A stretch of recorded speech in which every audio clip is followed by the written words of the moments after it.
All right. Welcome everyone. We are on Lamed Aleph, Amud Aleph 31a.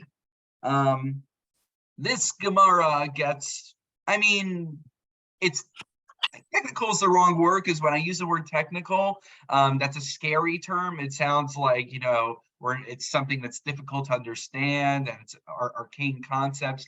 Basically, all we're going to be doing for the majority of our time is just going through all the different holidays of the year and listing what the Kriyas HaTorah is and what the Haftarah is for those days. That is essentially all that what we're doing. But Rashi, the first Rashi in the Gemara, gives us a little bit of a heads up. Essentially, a good chunk of the Gemara is basically quoting a brisa. But the brisa, as Rashi tells us, since Shabrisa Nishnis Be'eretz Yisrael Shein Osin Yom Tov El Yom Echad, this brisa originates from Eretz Yisrael, so it didn't have to reckon with what do you do for Yom Tov Sheni Shel Galios, that we have 2 days of Yontif in a diaspora. So the Gemara is going to keep interjecting over and over again and filling in what do we do nowadays that we have Yom Tov Sheni Shel Galios. That's key term for today. Yom Tov Sheni Shel Galios is the double Yom Tov due to being in exile. Okay, and there'll be a nice little Agadata in there. And then we're going to spend a little bit of time analyzing this really small Tosos, the second Tos on the page, which talks about the laning for Mincha and Yom Kippur. Which there's actually some really interesting sub-commentary on Tosos there that we'll get into. Henry's, I see your smile. You already took a glance at it. So it's always something that, I always thought that Tosos quoted, in the art scroll, the footnotes in the Machzer, and it always amused me. So we're going to go a little deeper into it. And if you don't know what I'm talking about, we have a fun Tosos waiting for us at the end. So there's something a little bit more lively to look forward to as well. So here we go. And Henry and any other Bali Kriya here?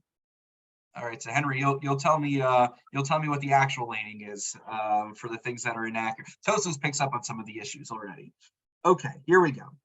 Taner Abanan Ba Pesach Korban Parshas Moados Maftira Pesach Gilgal. So on the first day of Pesach, we're reading from the Parsha of the Moados. That's what it said in the Mishnah as well. And we have the Haftorah of Gilgal, which is Yehoshua Perek Hey. Now the Gemara interjects, now that we have 2 days of Yontif, Yoma Kama b'Pesach Gilgal, Lamachna b'Pesach Yoshiyahu. So we have the same Kriyas HaTorah, 2 different Haftorahs for the 2 different days of the first days of Pesach. Okay, makes sense? Good. Ushari Mosa Pesach, and the other days of Pesach, Malaki V'Korim in Yano Shel Pesach. We will collect different lanings that pertain to the topic of Pesach. So Maihi, what is it referring to? One opinion is Amra Papa Mapav Simon. Now Mem Aleph Pei Vav. What does that stand for? 4 different lanings. If you look at Rashi, Rashi tells us that's 1. Im Aleph, Kesav Tilves Ami. Number 3, Solecha. And then number 4, Vayedaber Shevahalosma. So all of these different lanings have to do with Exodus of Egypt, have to do with the 10 Commandments. So there you have it. It's all thematic to Pesach, and that's what we are reading over the course of the Yontif, over the holiday. And going back inside, now that's called Moed. Yom Tov Ha'achar Shel Pesach. What do we do on the last day of Pesach? Korin Vahiv B'Shalach. So we read Vahiv B'Shalach, which is Shemos Perek Yud Gimel. Umaftirin Vayedaver Davin. And Haftorah is from Shmuel Beis, Perek Chaf Beis. However, comes in Abaye now and disagrees with Rav Papa's understanding of the laning. Amar Abaye Va'inna. Nowadays, Nahug Alma Lemikri Mashach Tura Kadish Bekaspel Sol b'midbara sholach buchra. So this is a very it's a very entertaining mnemonic. I like how you put it together. So pull the shore, pull the ox, sanctify the kesef, the silver, sol b'midbara, chisel out in the wilderness, and send the firstborn. And basically all these, I mean, you can look, the citations are in the Gemara and the Masoret Hashatz, or I'm sure Art Scroll gives it straight to you as well. I'm not going to read them all out, but again, these are all different selected lanings that pertain to the theme of the holiday. Good. So that is Pesach. Moving on to Shavuos. Batseres Shiva Shavuos. Well, that makes sense. We naturally read about the 7 weeks leading up to Shavuos. Umaftir b'Chabakuk, and our Haftorah is Chabakuk. And Acher Omrim, however, there's an alternative opinion. B'Chodesh Hashlishi, we read from B'Chodesh Hashlishi, which is Shavuos Perek Tes. And Maftir b'Merkava, and Haftorah is the Maisa Merkava in Yecheskel, the vision, the chariot, and all that stuff. But nowadays, nowadays we don't, there's a machlokes what the right Haftorah is. Well, now we have 2 days, so why not both? So we just reverse the order, but that way, Efshar l'kayim shneim, everybody gets a chance to lay in their Haftorah that they wanted. Okay. Moving on to Rosh Hashanah, but Rosh Hashanah, B'chodesh Hashvi, and Haftorah is Maftirin Haben Yaker Li Ephraim, which of course also is put into the Musaf Shemona Esrei. Right? We know that because many of the Chasadim like to sing Haben Yaker Li, right? So that's at least that's why I remember it. For a little bit I pay attention, right? V'yesh Omrim Vashem Pakad Es Sarah, that we read about the story of Sarah having Yitzchak, Umaftir Bechana, and naturally we talk about one woman who had difficulty with having a child, infertility. So we talk about Haftorah, another woman who struggled and through miraculous means overcame infertility, which was Chana, Shmuel's mother. But in nowadays, Dikatre Yome, right? Isn't it amazing how like Yom Tov Sheni Shel Galios just like solves all these problems for us? It's almost like it's a good thing to be. I'm not saying it's a good thing. But in a Dikatre Yome, Yom Kama Ki Yesh Omrim. So the first day follows the Yesh Omrim, and Lemachar, the next day, Elokim Nisa Es Avraham. We read God tests Avram, the Akedah, I believe, Maftir and Haben Yakir, and we read Haben Yakir at the end. Excuse me, I thought that in Israel they do have 2 days of Rosh Hashanah. Sorry, yes, sorry. You are correct on that. Every other holiday, I picked a bad time to make that observation. Yes, in Israel they have. No, but the Gemara doesn't seem to acknowledge it. In other words, it's not inherently a 2-day Yom Tov. Rosh Hashanah, see, the thing is, it takes time. The reason we have Yom Tov Sheni Shel Galios is because, think about our Yom Tovim. They come out the 15th of Nisan, Tishrei, in the middle of the month. So all these other holidays in Eretz Yisrael, it doesn't take a lot of time to get the word out. So therefore is 1 day. In Galus, it takes more time, so we have Yom Sheni Galios. But Rosh Hashanah, since it's the beginning of the month, and there's really no time to get the word out because it's literally the first day of the month, it's the beginning of the year. So I believe that's why Eretz Yisrael had to adopt that. But you're right, you're saying it sounds like some point later in time they instituted it. Yeah, at some point Chazal would have had to institute 2 days of Rosh Hashanah, because inherently it's not a 2-day Yom Tov. Yeah, that's a good observation, Toby. All right, Rabosai. B'Yom HaKippurim, on Yom Kippur, Korin Acharemos. We read from Acharemos, which of course has passages that talk about Yom Kippur. Maftirin Kicho Amar Ram V'Nisa, and now Yom Kippur is special. It has laning at Mincha time. u'b'mincha korim ba'arayos u'maftirim b'yonah. So mincha, we read the parsha of the arayos, which is really just a continuation in Achremos, which is the whole list of different sexual prohibitions, and of course, the famous / infamous Haftorah of Sefer Yonah. On the one hand, any other day of the year, it would be very infamous, but Yom Kippur is not going to end any faster if the guy finishes the Haftorah faster. So it's not such a big deal if you don't have your fastest later for Yonah, assuming someone is keeping track of the time, making sure you never want Ne'ilah to go overtime. That's not good news. Not good news. Right? Even for those folks who want the speaker to go overtime, no one wants Ne'ilah to go overtime. That we can all agree on. We have consensus. Okay. Amar Rav Yochanan. So here is a absolutely beautiful Agadata. So we'll circle back to the laning for Yom Kippur. There's a few interesting insights, but this is a very beautiful Agadata which relates to the Haftorah for Yom Kippur. So Amar Rav Yochanan, that's why it's coming up right now. It's not just a non sequitur. Amar Rav Yochanan. Kol makom she'ata motzi gvuraso shel HaKadosh Baruch Hu ata motzi avisanus. It's always a tongue twister for me. Avisanuso. Wherever you find the might of God, you find his humility as well. So Davar Zeh Kasav Torah, Ushani ben Neviim, and Mushulish B'Ksuim. We find it in the Torah, in the Sifrei Nevuah, as well as in Ksuvim. Let's go through 3 examples of this. Kasav Torah, it says in the Torah, Ki Hashem Elokeichem hu Elokei haElokim v'Adonei haAdonim. So God is the master of all masters. Uksiv Basrei. And subsequently, and then how does God wield his might?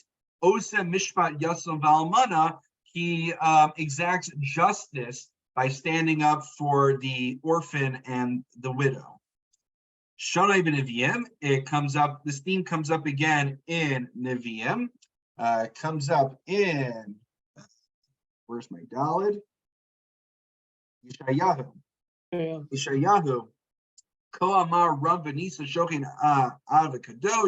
So all these different descriptions of how mighty and how remarkable God is, and God wields all this power, and what does he do with it? It doesn't quote the rest of the pasuk. I'll quote it for you.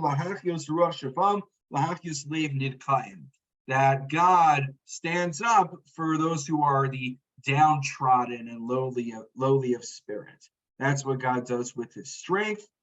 And then finally, Meshulish B'Ksuvim, it comes up in the book of writings, T'chsiv, Solu L'roche Baravos B'Kashimo, that we should praise God who rides on the heavens. By the way, very interesting. When I took Intro to Bible, my professor, Moshe Bernstein, made this point. I'm sure it'll come up in our Thursday class at some point, that the epithet of he who rides on the clouds was actually what was used to describe Baal.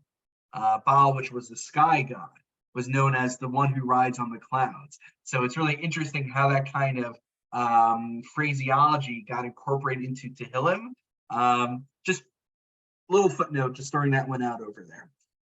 So whenever we'd sing Zamir, it's like Roche Varavos. We'd always make jokes about that. Anyway, it's talking about God's might again, and Uksiv Basrei, and immediately following, how is God mighty? Avi Yisomim v'Dayan Almanos. He's a father to the orphans and is a judge for the widows. So we see this principle that how does one wield their strength? True strength is standing up for those who can't stand up for themselves. Beautiful idea. Back to our featured presentation. Yom Tov Harishon Shel Chag Korem B'Parshas Moavos. Now we're up to Sukkot. We just finished Yom Kippur. We're up to Sukkot. We're going through the whole year, guys. Right now, you get a whole. It's like time travel right here. Yom Tov Harishon Shel Chag Korem B'Parshas Moavos Shabatoras Kohanim. So on the first day of Sukkot, we read the parsha of the different holidays that comes up in Vayikra. Umaftirin hine yom ba Hashem, that the day of God is coming. Va'ina de'ika treyomim, but now we have 2 days of Yom Tov Rishon. Lamachar mikra hachinami karina. We read the same thing the next day. But what's the haftorah? Maftirin ve'kahalu el hamelech Shlomo, that they all gathered to Shlomo because this took place on Sukkot. Good. Now getting to Chol Moed, Ushar Klemos Achag Kurma Karbanos Achag. We read about the Karbanos of Sukkot, and then Yom Tov Acharon Koran Kol Before Mitzvos Uchukim Before. So read Kol Before, which that reading includes miscellaneous mitzvos and chukim, as well as a discussion of the Before. Maftirin Vayika Halos Shlomo. And we have the Haftorah on the theme again of Shlomo HaMelech. And then Lamachar, for the final day, this is Shmini Atzeres, Korin Vizos HaBracha, we read Vizos HaBracha. Sorry? I think here it didn't say that about the 2 days, but really I think it's the Gemara now, actually. It's not the Bryce anymore. Yeah, so the Kol HaBechor is on Shmini Atzeres, at least in the Chutz La'aretz. Yeah, let me. I think the Bryce may have finished.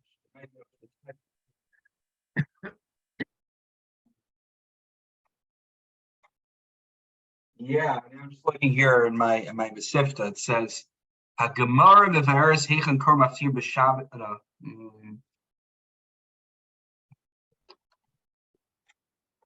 For some reason, I thought the Gemara might step in over here. I'm not sure if it's still the Bracer. Okay. Seems to be. Yeah, good observation. Yeah. So, all right, Lamacher, right? Oh, sorry. Yeah, you're correct. My mistake. Right. So the next day, you're correct. Lamacher, right? This is Yom Tov Shein. It's interesting. It didn't say Idna. You're right. Good observation. It didn't say Idna this time. It said Lamacher. Interesting change of language. So Lamacher, Koren Vizosa Bracha. This is right. This is Simchas Torah. Maftir and Vayamod Shlomo. So we read Vizosa Bracha at the end, and well, for those who are not in Eretz Yisrael, who are not doing the triennial cycle, it makes a lot of sense because we actually finish reading through the Torah at that point. And we'll get to Tosfos on there as well soon. Going forward, we're almost done, guys. Amar Avuna, Amar Sheish, Amar Rav. Shabbos Shechal Yos B'Chol Shamoed. What do you do on Shabbos Chol Moed? Bein b'Pesach, bein b'Sukkos. Whether it's Pesach, whether it's Sukkos. Mikra Karina Re'e'atah. So we read from Re'e'atah, which is Shemos Lamed Gimel, and Afturei b'Pesach Hatzamos HaYeveshos. We have the reading of the prophecy of the dry bones, because what happened was these were the ones who went up to fight the Plishtim, and they'll get revived. So this is all in the post-Pesach or Pesach narrative. So that's the connection. Vesukos b'Yom Gog, and the battle of Gog uMagog at the end of the days, which presumably will take place on Sukkot. Now, getting to the minor holidays, the Chanukah B'Nesiyim. So Chanukah, we talk about the Chanukah Samizbeach, the Mishkan. So it's all related. So in Chanukah, we read about the Nesiyim, Maftir B'Neros to Zechariah, and Haftorah is the Neros of Zechariah. Makes sense. We're talking about candles. The Mikla Shtei Shabbosos, if it turns out it is 8 days, so in theory, you have Shabbos at the beginning of Chanukah and Shabbos at the end of Chanukah. So if it turns out that way, Kamaisa B'Neros Zechariah, B'Sraisa B'Ner Shlomo.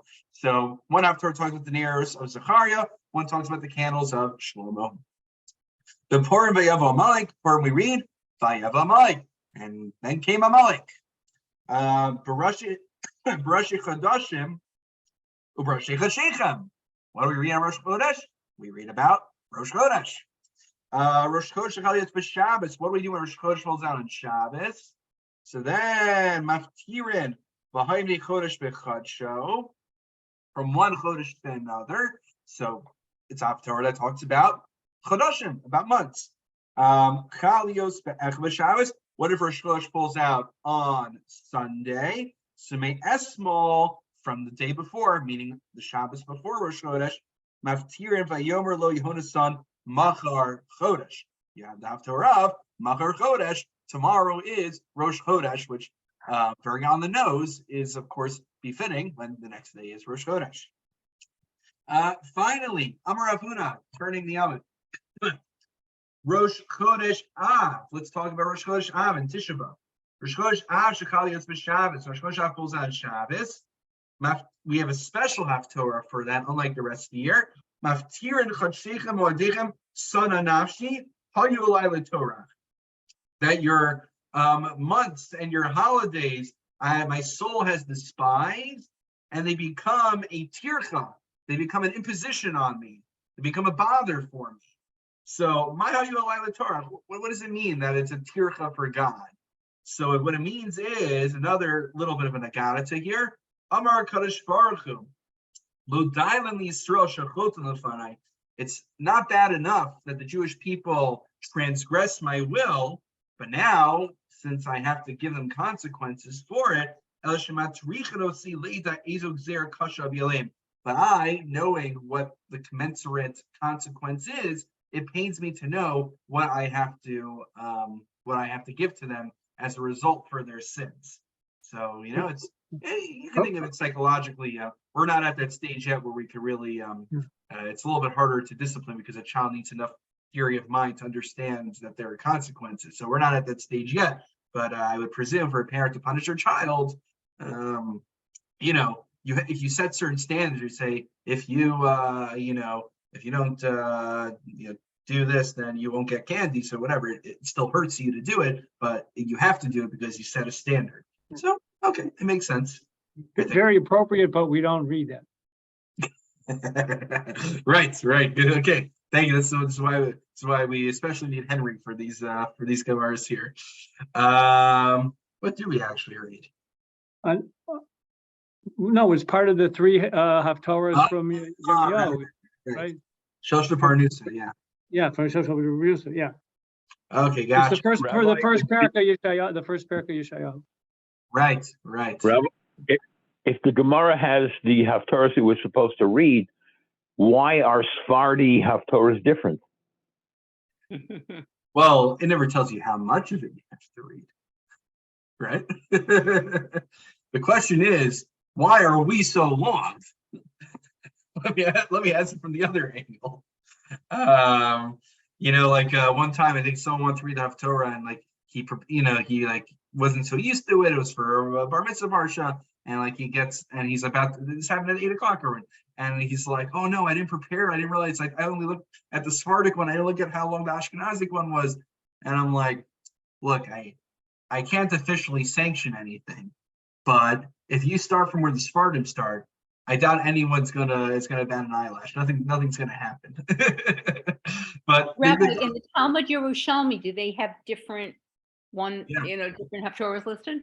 Yeah, I think we may have even discussed this last week when what was the inconsistency we saw last week? There was inconsistency that we brought up. When we talked about fast days, right? So we said that on fast days, only in the top of Aleph and Aleph, it says we read the brachos and klalos, the blessings and curses, but that's not we read Vayichal on fast days. So I think it was Maseches Sofrim actually. Maseches Sofrim, it has Vayichal. So the question is, what do you do when you have different traditions? So each thing needs to be reconciled on its own terms. But the answer over there that we gave was that there's a difference between the calendaric fast days that we have versus the ad hoc ones that are made when there's no rain for a while. So, but sometimes we just have to prefer one tradition over the other. In fact, Tosfos, we're going to get to soon, is really bothered by this general inconsistency, and we're going to look at a particular example very soon. Okay, but let's wrap up the Gemara. We'll get to the two dots. So the Tisha B'Av, Gufay, what's the Haftorah on Tisha B'Av? Amarav, Eicha Haisa Lizona. Okay, fits very nicely. It even has the word Eicha in it. Mikra Mai. So then what is the landing act? What's the Kriyas HaTorah? Tanya, we have a number of opinions. Acher Omrev in Lo Sishmu Li. Rav Ezra Yosef Omer Al Ana Yinat Suni Hamazeh. That's number 2. Number 3. The Yeshomred Amasailita Harahazos, number 4. Arabaye, but nowadays, Inna Nog Al Mikri Kisola Banim, that's the laning. Maftirin Asofasi fame. After is, I will certainly destroy you, I believe. So that, Henry, can we get a confirmation on that one? That's Tisha B'Av morning, that's correct, yes. Okay, that is indeed what we do. That is indeed what we do. Very good. What I do have the Bali Kriyan Gabayim here with me. Okay, good. So that brings us to the end of the Gemara we need to cover today. Paul. Yeah, is there anything to be made of the fact that for the last half an Amud, if not more, there's no attribution to any Rav, nor is there any dispute among them? Is there not? There's no dispute here? Well, there is. We had, I mean, there is some. I mean, we had, you know, all you're saying is that it says Acherim as opposed to someone's actual name. It's as if they all got together and read and wrapped this up before they even got to this point. Right. Well, I guess what happened was in the Brisa, there's some variants. And then we said, and then this is the Babylonian Talmud. So they're like, big deal. We have 2 days to get them anyway. We'll accommodate everybody. We don't need the easiest ritual meeting ever. We can accommodate everyone. When do you hear that at a meeting? We can accommodate everyone. But it worked out. But yeah, that's a good observation, Paul. That's a good observation there. But you want to find some disagreement, I'll give you some disagreement right now. Take a look on Lamed Aleph Amud Aleph. Back to where we started.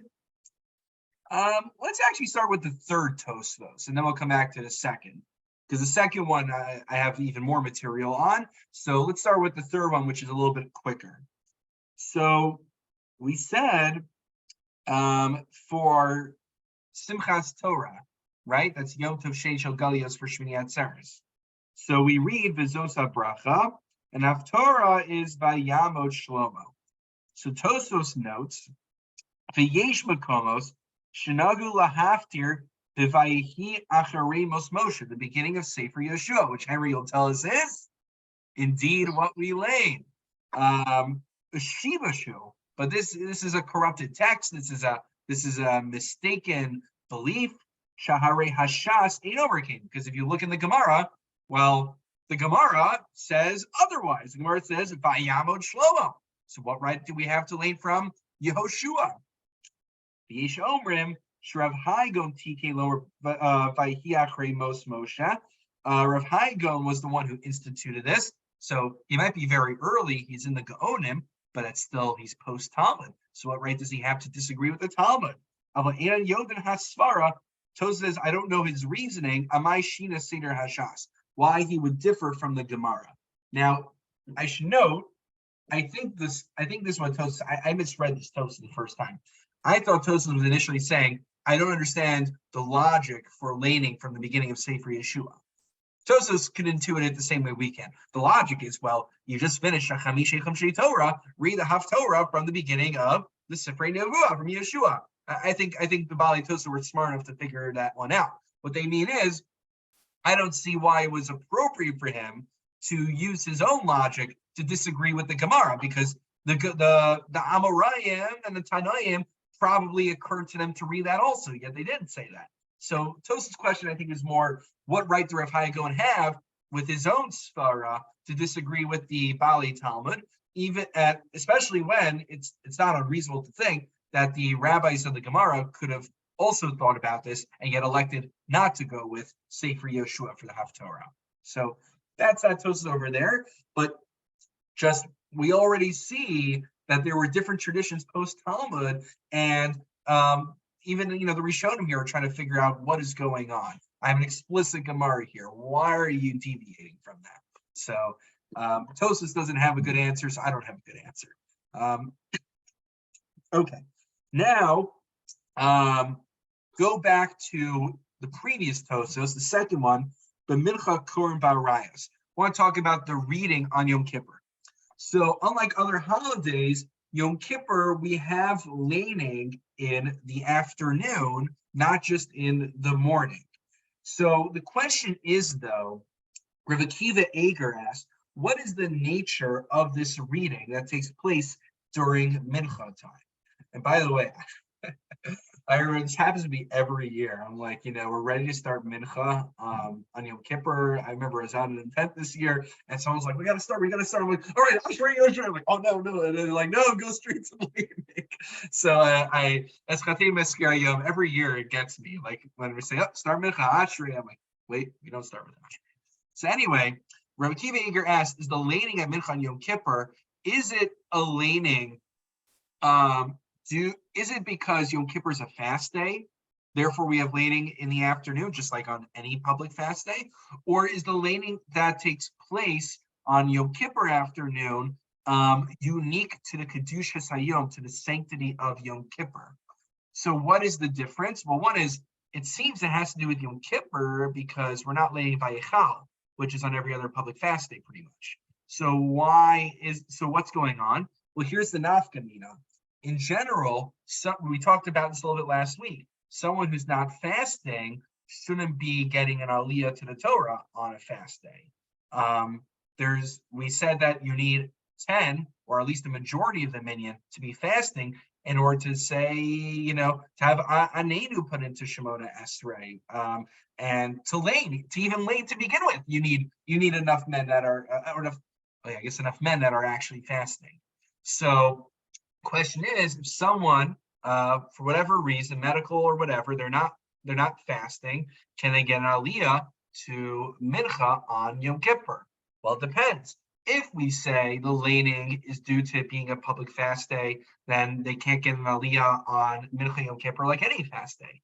If it's due to the Kedushas Yom Kippur, well, then it has nothing really to do with the fact whether they're fasting or not. Yom Kippur is a holy day for you, whether you're fasting or whether you're not fasting. So then they could get an aliyah.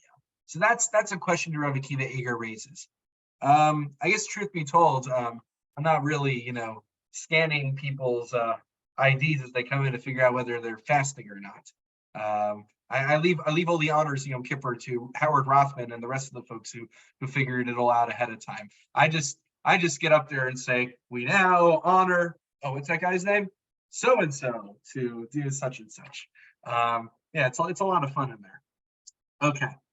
Now let's read the Tosas. Tosas says, why do we lane during Mincha, the parsha of the Arayos, the sexual sins? Because the women are coming to shul and they're adorning themselves because it's Yom Kippur. It's the biggest social event of the year. Therefore, we need to lay the parsha of the Arayos to exhort everyone not to commit anything that would be promiscuous, that would not constitute propriety when this is taking place. That's one opinion that Tosfos gives. The other opinion that Tosfos gives is a little bit more agadic. Uva medrash, yesh shelakach korim barayos, levishe Yisrael osin remez lakadosh baruch hu. It's a form of symbolism. We're giving a bit of a drasha to Hashem. Shekeshem shehisir osam shalagalos erva, as God commanded us not to unveil one's nakedness, so too God should not uncover our hidden place and reveal our sins on Yom Kippur. So that's more of an agadic approach to why we have the laning. What's probably the most pashut approach to why we read the parsha of the Arayos and Mincha? Henry, it's just in the same parsha we read in the morning, so you just keep going. Yeah, it's an Achremos. So you know what? Let's learn from Achremos. No one mentions that, but so now let's understand this. There is what's a question you can ask on Tosfos? So let's say we take the first opinion. The reason is to exhort everyone to be careful not to commit any impropriety on Yom Kippur. So what's the question I can ask about the laning when it takes place? If you were to ask why me, did you do it? Wait till Mincha to lane it. You should lane it earlier. Yeah. If anything, the lane should take place at Shacharis, right? Shacharis is when you get. I mean, maybe davening was different back then, but I don't think it was that different. I think Shacharis Musaf is when you're going to get the biggest bang for your buck. That's when the Yizkor, they didn't have Yizkor back then. They weren't smart enough back then to have Yizkor then. But I think even back then, you're going to get the biggest masses are going to come out for Shacharis and Musaf. That's when the babysitting's taking place. Everyone's coming out for that. So I'm just trying to figure out all the reasons why chakras is valued more. But okay, so what is a possible approach? One approach that's given by the Divrei Yoel. The Divrei Yoel says, because what's going to happen at the beginning of the day, you have more emas hadin. You're still really concerned about, am I going to earn atonement from God? How am I going to come for Hashem and pray that He forgive me, etc., etc. But at the end of the day,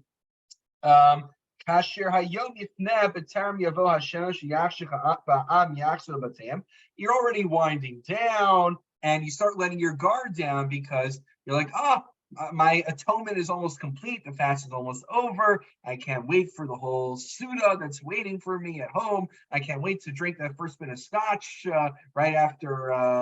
Apparently, right there's some people apparently in our shul who decide to have scotch first thing after Yom Kippur. I'm not throwing out any names.